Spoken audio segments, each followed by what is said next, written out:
Coloque seus fones. Feche seus olhos. Respire fundo. O terror aguarda além do véu. O manuscrito de Aldebaran. Sempre fui um homem de livros. Como professor de literatura medieval na Universidade de Miskatonic, passei minha vida entre manuscritos antigos e textos esquecidos. Minha especialidade eram obras obscuras, aquelas que poucos ousavam estudar devido à sua complexidade linguística ou conteúdo controverso. Esta reputação foi o que levou o Dr. Armitage, nosso bibliotecário-chefe, a me procurar naquela tarde chuvosa de outubro, que mudaria minha vida para sempre. Professor Blackwood, ele disse, sua voz trêmula de excitação contida. Recebemos uma doação extraordinária. Um manuscrito que acredito ser de particular interesse para sua área de pesquisa. O volume que ele colocou sobre minha mesa parecia inocente o suficiente, encadernado em couro desgastado pelo tempo, suas páginas amareladas e frágeis nas bordas. Não havia título na capa, apenas um símbolo estranho gravado no couro. Uma configuração de estrelas que não correspondia a nenhuma constelação conhecida. De onde veio? Perguntei, já sentindo aquela familiar curiosidade acadêmica se acendendo em meu peito. Foi encontrado entre os pertences de um astrônomo falecido recentemente, professor Julian Marsh. Aparentemente, ele o manteve trancado em um cofre por décadas. Sua sobrinha, que herdou seus bens, o doou à universidade com a condição de que fosse estudado adequadamente. Quando abri o manuscrito, fui imediatamente atingido por seu conteúdo incomum. O texto era escrito em uma mistura desconcertante, de latim medieval, grego antigo, e um terceiro idioma que não reconheci imediatamente. As ilustrações eram igualmente perturbadoras, diagramas astronômicos mostrando configurações estelares impossíveis, anatomias de criaturas que não poderiam existir na Terra, e símbolos matemáticos que pareciam vibrar na página como se possuíssem vida própria. Quanto tempo terei para estudá-lo? Perguntei, já sabendo que não poderia resistir ao mistério que aquelas páginas prometiam. O quanto precisar, respondeu Armitage, com uma expressão que só mais tarde reconheci como preocupação. Mas devo adverti-lo, professor. O Dr. Marsh deixou notas junto com o manuscrito. Ele acreditava que o texto era perigoso, que sua mera leitura poderia ter consequências. Sorri com condescendência. Como muitos acadêmicos, eu tinha pouca paciência para superstições. Todos os grandes conhecimentos foram considerados perigosos em algum momento, Dr. Armitage. É nosso dever como estudiosos separar o mito da verdade. Ele assentiu, não totalmente convencido. Mesmo assim, sugiro cautela, e talvez seja prudente não trabalhar sozinho neste projeto. Ignorei seu conselho, é claro. A possibilidade de decifrar um texto desconhecido, possivelmente anterior, aos registros históricos convencionais, era tentadora demais para ser compartilhada. Naquela mesma noite, levei o manuscrito para meu escritório particular em casa, onde poderia estudá-lo sem interrupções. Foi o primeiro de muitos erros que cometeria. As primeiras semanas de estudo foram frustrantes. O terceiro idioma no manuscrito resistia a todos os meus esforços de tradução. Não correspondia a nenhuma língua conhecida, antiga ou moderna. Os símbolos tinham vagos paralelos com escritas sumérias e proto-elamitas, mas a estrutura gramatical era completamente alienígena. Minha obsessão crescia a cada dia. Cancelei aulas, ignorei compromissos sociais e passei a dormir apenas algumas horas por noite. Minha casa, normalmente organizada, tornou-se um labirinto de livros de referência, notas espalhadas e xícaras de café vazias. As paredes do meu escritório foram gradualmente cobertas por reproduções dos símbolos e diagramas do manuscrito, na esperança de que algum padrão emergisse. Foi durante uma noite particularmente exaustiva, quando meus olhos ardiam de cansaço, que tive minha primeira descoberta significativa. Um dos diagramas astronômicos mostrava uma configuração estelar centrada em uma estrela que o texto identificava como Aldebaran. Reconheci o nome, a estrela mais brilhante da constelação de Touro, mas o manuscrito a descrevia como o Olho do Observador, e sugeria que era um portal para algo chamado o vazio entre. Usando este ponto de referência, comecei a decifrar partes do texto. O manuscrito parecia ser um registro de comunicações com entidades que habitavam além de nossa dimensão física, seres que o autor chamava de os antigos. Estas entidades aparentemente existiam em um estado de consciência que transcendia as limitações de tempo e espaço como os conhecemos. Mais perturbador ainda, o texto sugeria que estas entidades não eram indiferentes à humanidade. Pelo contrário, elas observavam ativamente, esperando o momento em que certas configurações cósmicas permitiriam uma interação mais direta com nosso plano de existência. À medida que minha compreensão do texto aumentava, comecei a experimentar fenômenos estranhos. A princípio, eram apenas pequenas anomalias que facilmente atribuía ao estresse e privação de sono, objetos que pareciam mudar de posição quando não estava olhando diretamente para eles, sombras periféricas que desapareciam quando me virava para encará-las, e sonhos vívidos de lugares que nunca visitei, com geometrias impossíveis e horizontes que se curvavam em ângulos não euclidianos. Então, os sonhos se intensificaram.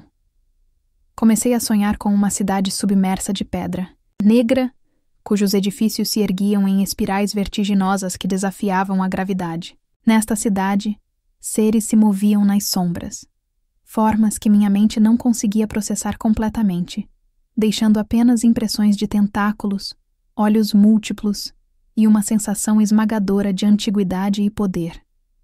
Em cada sonho, eu me aproximava mais do centro da cidade, onde uma estrutura colossal se erguia, um templo ou observatório cujo topo aberto apontava para um céu alienígena, onde Aldebaran brilhava com uma intensidade sobrenatural, seu vermelho pulsante como um olho vivo observando os adoradores. Abaixo. Durante o dia, encontrei-me desenhando obsessivamente esta cidade, preenchendo cadernos inteiros com detalhes arquitetônicos que minha mente consciente não deveria conhecer. Mais alarmante ainda, comecei a escrever automaticamente no terceiro idioma do manuscrito, agora fluente em uma língua que nenhum ser humano vivo falava. Meus colegas notaram a mudança em meu comportamento. O Dr. Armitage veio me visitar, preocupado com minha ausência prolongada da universidade. Quando viu meu escritório, as paredes cobertas de símbolos, os desenhos da cidade submersa, as páginas e mais páginas de escrita automática, sua preocupação se transformou em alarme. "Você precisa parar, Blackwood", ele insistiu. "Qualquer que seja o conhecimento contido neste manuscrito, o preço é claramente alto demais." Eu ri de sua preocupação. Pelo contrário, estou à beira de uma descoberta revolucionária. Este manuscrito não é apenas um texto antigo, é um registro de contato com inteligências não humanas que existem além de nossa compreensão dimensional. Pense nas implicações para a nossa compreensão do cosmos, da consciência, da própria realidade. "E você não vê problema nisso?" Ele perguntou, sua voz baixa e tensa. "Não percebe que está sendo alterado por este conhecimento?" "Toda grande descoberta altera o descobridor", respondi, irritado com sua falta de visão. Copérnico foi alterado quando percebeu que a Terra não era o centro do universo. Darwin foi alterado quando compreendeu os mecanismos da evolução. O conhecimento sempre transforma. Armitage olhou para mim por um longo momento, então suspirou profundamente. "Há uma diferença entre transformação e corrupção, professor. Espero que você perceba isso antes que seja tarde demais." Após sua partida, voltei ao manuscrito com renovado vigor. Havia chegado a uma seção que descrevia um ritual, uma forma de estabelecer comunicação direta com os antigos quando Aldebaran atingisse certa posição no céu. O texto advertia que tal comunicação não era sem riscos, que a mente humana não era projetada para interagir diretamente com consciências tão vastas e alienígenas. Mas eu estava além de tais preocupações. Minha curiosidade acadêmica havia se transformado em algo mais profundo, mais primal, uma necessidade desesperada de conhecer, de compreender, de transcender as limitações da percepção humana. Consultando tabelas astronômicas modernas, determinei que Aldebaran estaria na posição descrita dentro de 3 dias. Comecei os preparativos para o ritual, reunindo os materiais necessários, ervas específicas para queimar, símbolos para desenhar e, mais importante, um espelho, de obsidiana polida que, segundo o manuscrito, serviria como portal para a comunicação. Na noite designada, transformei meu escritório conforme as instruções. Desenhos de giz no chão formavam padrões complexos que pareciam mudar sutilmente quando não observados diretamente. O incenso de ervas raras criava uma fumaça densa que se movia em espirais não naturais, como se seguisse correntes de ar invisíveis. E no centro de tudo, o espelho de obsidiana refletia não meu rosto, mas um céu estrelado onde Aldebaran pulsava como uma ferida aberta. Quando a hora chegou, comecei a recitar as palavras do manuscrito, sílabas que dobravam minha língua em formas dolorosas e reverberavam no ar com uma qualidade acústica impossível, como se estivessem sendo pronunciadas simultaneamente, em múltiplas dimensões. O que aconteceu a seguir desafia a descrição em termos humanos. O espelho de obsidiana pareceu liquefazer-se, tornando-se um portal para um vazio que era simultaneamente escuridão absoluta e luz cegante. De dentro deste paradoxo visual, algo começou a emergir. Não uma forma física, mas uma presença, uma consciência tão vasta e alienígena que minha mente só conseguia processá-la como fragmentos desconexos de percepção. Tentáculos que eram também matemática pura, olhos que eram também buracos negros devorando galáxias. Uma voz que não era som, mas pensamento direto inserido em minha consciência, reestruturando meus processos neurais para permitir comunicação. Observador. Recipiente. Portal. Estas não eram palavras, mas conceitos completos descarregados diretamente em minha mente, cada um contendo camadas de significado que se desdobravam como fractais infinitos. Configuração aproxima-se. Convergência iminente. Preparação necessária. Tentei responder, fazer perguntas, mas minha individualidade estava sendo dissolvida pela vastidão da presença. Memórias que não eram minhas inundaram minha consciência. Civilizações que floresceram e pereceram em planetas distantes. Seres que evoluíram além da matéria física. Guerras cósmicas travadas com armas de física quântica manipulada. E sempre, sempre, a paciente observação de nossa pequena Terra, esperando o momento certo para o contato completo. Você servirá. Você preparará. Você abrirá o caminho. Com um esforço supremo de vontade, consegui formular uma pergunta. Para quê? A resposta veio não em conceitos, mas em visões. A Terra transformada, a humanidade transcendida ou possivelmente extinta, e algo novo emergindo dos restos de nossa civilização. Algo que não era nem humano nem antigo, mas uma síntese perturbadora de ambos. Foi neste momento que percebi meu erro. O manuscrito não era um registro de comunicação. Era uma armadilha, um mecanismo pelo qual os antigos poderiam influenciar mentes humanas receptivas, preparando-as como vetores para sua influência no nosso mundo. Com o último fragmento de minha vontade independente, tentei romper o ritual. Derrubei o espelho de obsidiana, quebrando-o em 1000 pedaços. Cada fragmento continuou a mostrar não meu reflexo, mas aquele mesmo céu alienígena, aquele mesmo olho vermelho pulsante de Aldebaran. A presença recuou, mas não completamente. Como tinta derramada em água, ela havia se difundido em minha consciência, impossível de remover completamente. O portal havia sido fechado, mas algo havia passado através dele, algo que agora residia dentro de mim. Clímax, nos dias que se seguiram, lutei para recuperar alguma semblança de normalidade.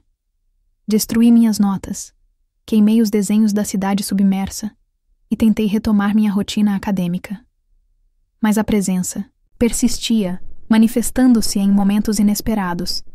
Insights científicos que estavam décadas à frente de nosso conhecimento atual, habilidades linguísticas em idiomas que nunca estudei e uma compreensão intuitiva de matemática avançada que me permitia resolver problemas considerados insolúveis. Mais perturbador ainda eram os impulsos. Encontrei-me desenhando aqueles mesmos símbolos em lugares públicos, nas margens de livros da biblioteca, em guardanapos de cafés, até mesmo no quadro negro durante minhas aulas. Comecei a falar sobre alinhamentos estelares e a vinda dos antigos em conversas casuais, alarmando colegas e estudantes. O Dr. Armitage foi o primeiro a perceber o que estava acontecendo. Ele me confrontou em meu escritório na universidade, trazendo consigo um livro que reconheci imediatamente, embora nunca o tivesse visto antes, o infame Necronomicon, supostamente escrito pelo árabe louco Abdul al-Hazred. Não sou o único que notou sua transformação, ele disse calmamente, colocando o livro sobre minha mesa. Este texto menciona entidades que correspondem à sua descrição dos antigos. Eles são conhecidos por muitos nomes em diferentes culturas, mas seu modus operandi é consistente. Eles influenciam mentes humanas receptivas, usando-as como vetores para estender sua influência em nosso mundo. Ele abriu o livro em uma página marcada, mostrando uma ilustração que reconheci imediatamente, o mesmo símbolo estelar que estava gravado na capa do manuscrito de Aldebaran. Este símbolo representa uma configuração cósmica que ocorre aproximadamente a cada 2.700 anos, continuou Armitage. A última ocorrência coincidiu com o colapso de várias civilizações antigas. A próxima está prevista para daqui a 3 meses. Completei automaticamente, o conhecimento surgindo em minha mente sem que eu soubesse como. Armitage empalideceu. Então é pior do que eu temia. Eles já estão usando você como canal. Naquele momento senti a presença alienígena se agitar em minha consciência, como um predador percebendo uma ameaça. Minha visão se distorceu brevemente, e por um momento terrível, vi Armitage não como um homem, mas como uma configuração de energia e matéria que poderia ser facilmente reconfigurada, desmontada e reconstruída em formas mais úteis. Lutei contra o impulso de fazer exatamente isso, minhas mãos tremendo com o esforço de manter o controle. Você precisa me ajudar, consegui dizer entre dentes cerrados. Não sei quanto tempo posso resistir. Armitage assentiu gravemente. Há métodos mencionados no Necronomicon, rituais de banimento, técnicas de proteção mental. Não são garantidos, mas são nossa melhor esperança. Nas semanas seguintes, submeti-me a uma série de rituais conduzidos por Armitage e um pequeno grupo de colegas de confiança.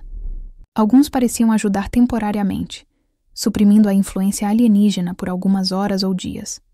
Mas ela sempre retornava, cada vez mais forte, cada vez mais integrada à minha própria consciência, até que se tornou impossível distinguir onde terminavam meus pensamentos e começavam os deles. A configuração estelar se aproximava.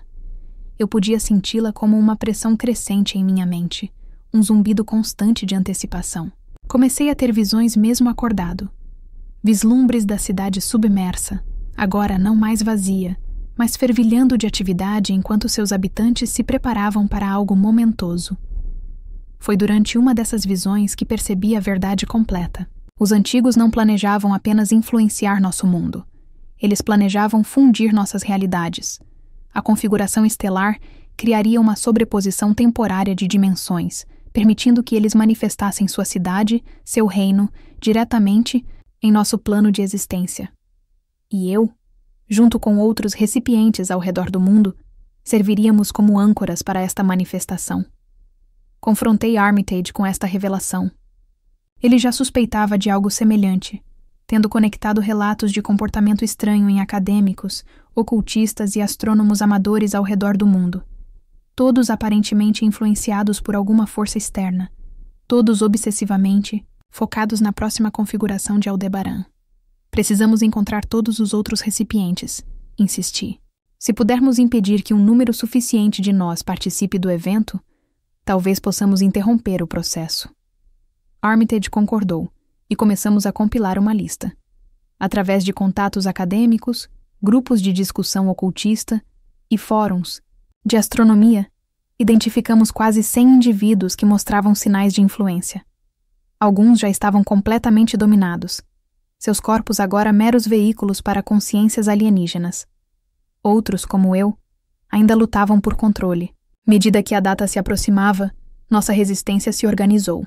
Planos foram feitos para conter ou neutralizar tantos recipientes quanto possível durante o alinhamento crítico. Eu me ofereci para ser contido, sabendo que não poderia confiar em minha própria vontade quando o momento chegasse. Na véspera do alinhamento, fui levado para uma câmara selada nos subterrâneos da universidade. Um espaço originalmente projetado para experimentos sensíveis à radiação, com paredes de chumbo grosso e uma única porta de aço maciço. Armitage supervisionou pessoalmente minha contenção, garantindo que eu estivesse seguro, mas incapaz de participar no ritual cósmico iminente. "Vamos conseguir, Blackwood", ele disse, sua voz firme apesar da preocupação evidente em seus olhos. "Já interceptamos mais da metade dos recipientes identificados. Sem âncoras suficientes, a manifestação deve falhar." Assenti, querendo acreditar, mas sentindo a presença alienígena rugir de fúria em minha mente. Quando Armitage saiu, selando a porta atrás de si, fiquei sozinho com meus pensamentos e com os deles. A noite avançou lentamente. Através da pequena janela de observação na porta, podia ver um relógio na parede externa. À medida que a hora do alinhamento se aproximava, a pressão em minha mente se intensificou insuportavelmente. Visões da cidade submersa inundaram minha consciência.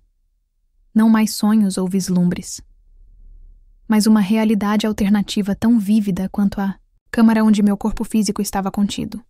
Quando a hora chegou, comecei a recitar as palavras do manuscrito, sílabas que dobravam minha língua em formas dolorosas e reverberavam no ar com uma qualidade acústica impossível, como se estivessem sendo pronunciadas simultaneamente, em múltiplas dimensões. O que aconteceu a seguir desafia a descrição em termos humanos. O espelho de obsidiana pareceu liquefazer-se, tornando-se um portal para um vazio que era simultaneamente escuridão absoluta e luz cegante. De dentro deste paradoxo visual, algo começou a emergir. Não uma forma física, mas uma presença, uma consciência tão vasta e alienígena que minha mente só conseguia processá-la como fragmentos desconexos de percepção.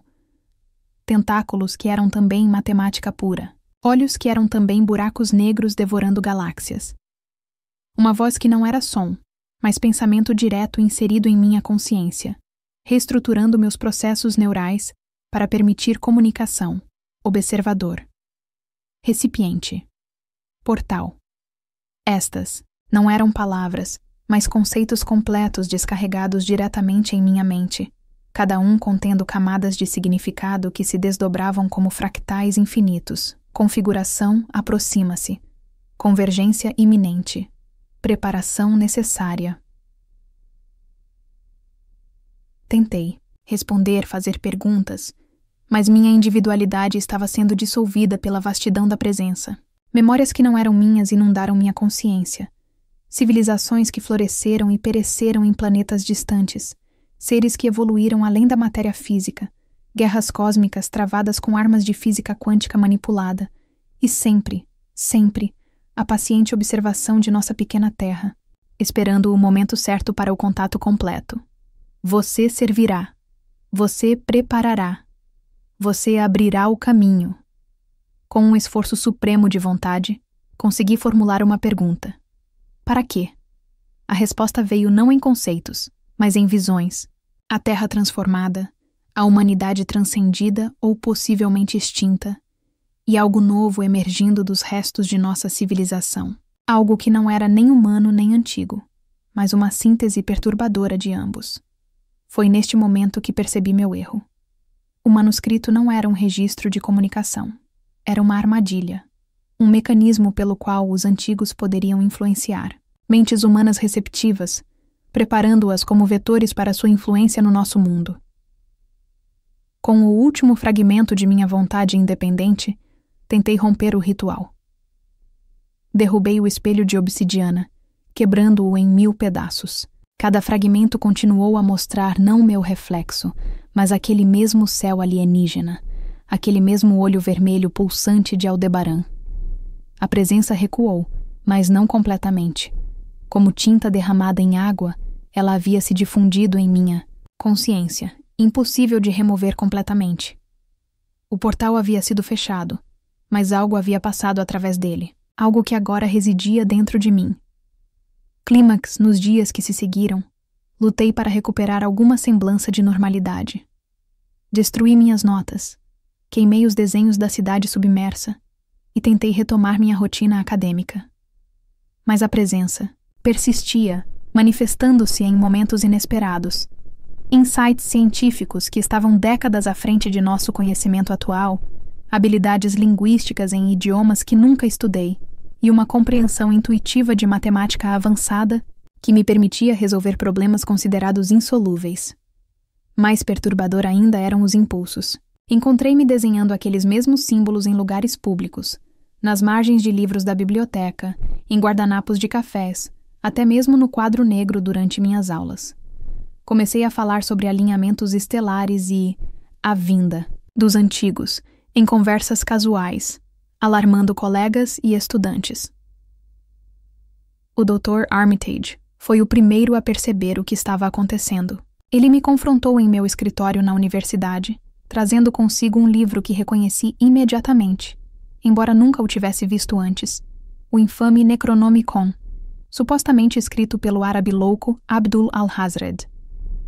Não sou o único que notou sua transformação, ele disse calmamente, colocando o livro sobre minha mesa. Este texto menciona entidades que correspondem à sua descrição dos antigos. Eles são conhecidos por muitos nomes em diferentes culturas, mas seu modus operandi é consistente. Eles influenciam mentes humanas receptivas, usando-as como vetores para estender sua influência em nosso mundo. Ele abriu o livro em uma página marcada, mostrando uma ilustração que reconheci imediatamente, o mesmo símbolo estelar que estava gravado na capa do manuscrito de Aldebaran.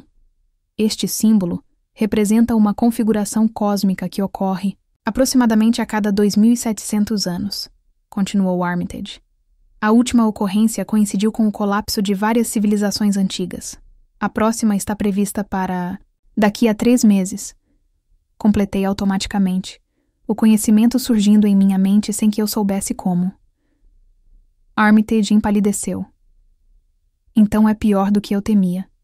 Eles já estão usando você como canal.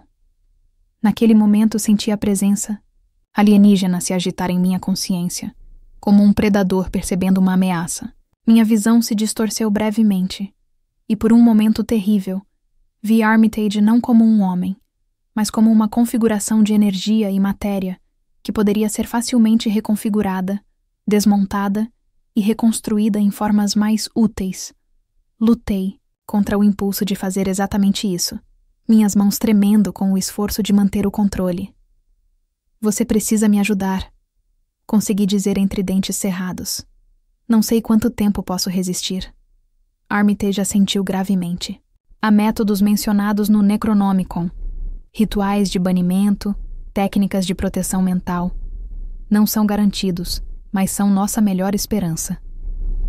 Nas semanas seguintes, submeti-me a uma série de rituais conduzidos por Armitage e um pequeno grupo de colegas de confiança. Alguns pareciam ajudar temporariamente, suprimindo a influência alienígena por algumas horas ou dias. Mas ela sempre retornava, cada vez mais forte, cada vez mais integrada à minha própria consciência, até que se tornou impossível distinguir onde terminavam meus pensamentos e começavam os deles. A configuração estelar se aproximava. Eu podia senti-la como uma pressão crescente em minha mente, um zumbido constante de antecipação. Comecei a ter visões mesmo acordado. Vislumbres da cidade submersa, agora não mais vazia, mas fervilhando de atividade enquanto seus habitantes se preparavam para algo momentoso. Foi durante uma dessas visões que percebi a verdade completa. Os antigos não planejavam apenas influenciar nosso mundo. Eles planejavam fundir nossas realidades. A configuração estelar criaria uma sobreposição temporária de dimensões, permitindo que eles manifestassem sua cidade, seu reino, diretamente em nosso plano de existência. E eu, junto com outros recipientes ao redor do mundo, serviríamos como âncoras para esta manifestação. Confrontei Armitage com esta revelação. Ele já suspeitava de algo semelhante, tendo conectado relatos de comportamento estranho em acadêmicos, ocultistas e astrônomos amadores ao redor do mundo. todos aparentemente influenciados por alguma força externa, todos obsessivamente focados na próxima configuração de Aldebaran. Precisamos encontrar todos os outros recipientes, insisti. Se pudermos impedir que um número suficiente de nós participe do evento, talvez possamos interromper o processo. Armitage concordou e começamos a compilar uma lista. Através de contatos acadêmicos, grupos de discussão ocultista e fóruns de astronomia, identificamos quase 100 indivíduos que mostravam sinais de influência. Alguns já estavam completamente dominados, seus corpos agora meros veículos para consciências alienígenas. Outros, como eu, ainda lutavam por controle. À medida que a data se aproximava, nossa resistência se organizou. Planos foram feitos para conter ou neutralizar tantos recipientes quanto possível durante o alinhamento crítico. Eu me ofereci para ser contido, sabendo que não poderia confiar em minha própria vontade quando o momento chegasse. Na véspera do alinhamento, fui levado para uma câmara selada nos subterrâneos da universidade. Um espaço originalmente projetado para experimentos sensíveis à radiação, com paredes de chumbo grosso e uma única porta de aço maciço. Armitage supervisionou pessoalmente minha contenção, garantindo que eu estivesse seguro, mas incapaz de participar no ritual cósmico iminente. Vamos conseguir, Blackwood, ele disse, sua voz firme apesar da preocupação evidente em seus olhos. Já interceptamos mais da metade dos recipientes identificados. Sem âncoras suficientes, a manifestação deve falhar. Assenti, querendo acreditar, mas sentindo a presença alienígena rugir de fúria em minha mente. Quando Armitage saiu, selando a porta atrás de si, fiquei sozinho com meus pensamentos e com os deles. A noite avançou lentamente. Através da pequena janela de observação na porta, podia ver um relógio na parede externa. À medida que a hora do alinhamento se aproximava, a pressão em minha mente se intensificou insuportavelmente. Visões da cidade submersa inundaram minha consciência. Não mais sonhos ou vislumbres, mas uma realidade alternativa tão vívida quanto a câmara onde meu corpo físico estava contido.